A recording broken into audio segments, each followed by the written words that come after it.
Hello, I'm Julia Irving, and I'm just going to tell you about my life when I was younger.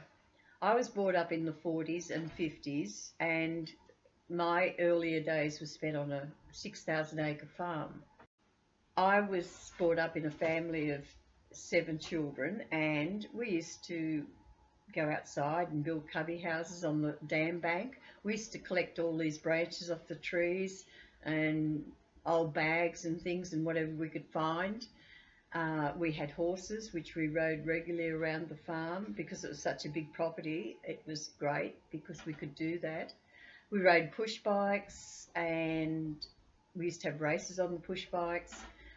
We went to the river every second weekend and had picnics with mum and dad, and we also had these big tractor tubes that we used to float on the river in. We were outside all the time. The only time we were inside is when it rained.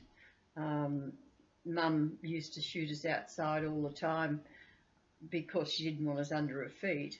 We played with toys. We had a Meccano set which we used to set up on the front veranda and spend hours and hours building different things.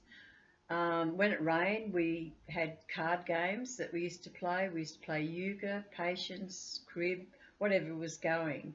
And Mum used to teach us to cook, which was great. And the boys and myself and my sister were all taught to knit, which we all used to sit around doing with a ball of wool. Yes, technology is the reason why kids are always inside. I think it's got a lot to do with the fact that their parents spoil them and give them their iPhones and iPads and all these things that are modern and new.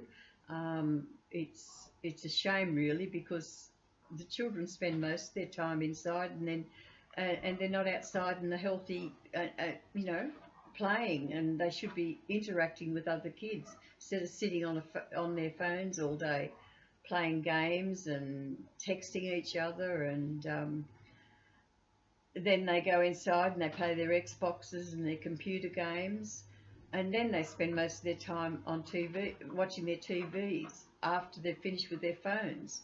I know I go out to my grandchildren's place for dinner sometime, and the three of them are sitting there with their phones.